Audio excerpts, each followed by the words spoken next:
students. Today I want to tell you a story. So one of my favorite stories, a story called Stone Soup. And the thing about a story versus a book is that it's ever changing. So stories tend to be passed down along generations, and there can be different variations of it. So the Three Little Pigs, or Cinderella, or all of these different stories, there's different versions of them. So one of my favorites is the one that I'm going to tell you today, and that's called Stone Soup. So this story begins with three travelers, and they've been traveling for many days through foothills and valleys, and they're tired and their feet are sore and they're hungry, and they've been sleeping on the side of the road in tents, and they just want to have a place to sleep and a good meal. And they're dreaming of this as they walk along.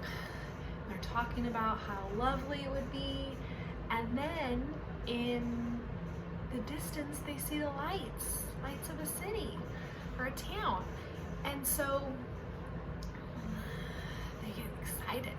Their dreams are going to come true. They're going to be able to have a good meal and a pillow to sleep on that night.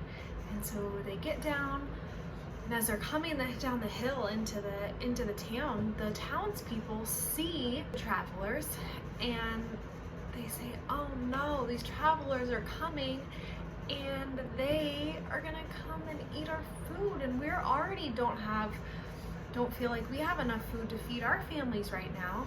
So what do? They take their food and they hide it behind things in the cupboard, and they hide it under their beds. And so when the travelers come into town and they knock on the door and they say, "Ma'am, do you have any, we've been traveling for this long period of time. Do you have any food that you could spare for us?" In the town, and the lady says, "No, sorry, we don't have any food ourselves." So they go to the next door and they knock and they say, "Sir, is there any way that you could spare just a little bit of food for us, or a place to lay our heads tonight?" They say, "No, sorry, our house is full and we don't have any food right now." So they do that, knock on a couple more doors, and it's the same answer throughout town. And so they sit down in the middle of town and they say, "Okay, what do we do next?" And they think about it. They say, "Oh, I know what we're gonna do." So they stand up in the middle of town square and loudly announce, "Well, since there's no one here that's able to spare us any food, we are going to make some food for you and make stone soup." And the townspeople, they kind of peek out of their doors and windows, and they say, "What's stone soup?" They've never heard of it. And so the travelers say, "Well, if you can bring us a kettle and some water, we will make you stone soup and show you what that looks like." And so from this magical stone that we picked up along the way.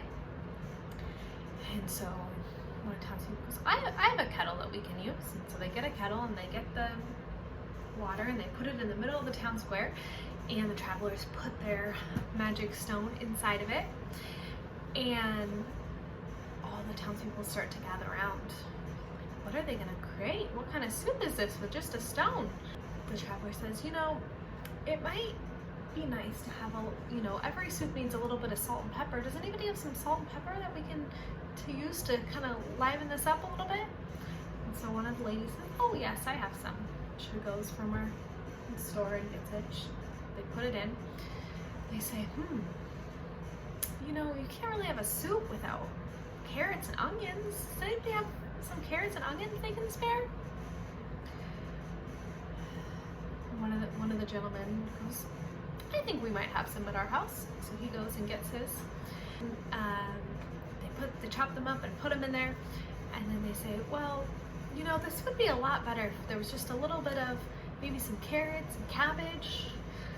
Somebody gets some carrots and cabbage, they put it in there, and they mix it all together, and they have this beautiful soup.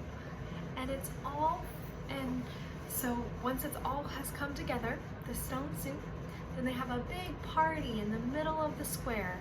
And they eat the soup, and they share, and they laugh, and they tell stories. And it all came from one stone. And that is one of my favorite stories, and I'm so happy to be able to share that with you today. Let me know if you have a favorite story.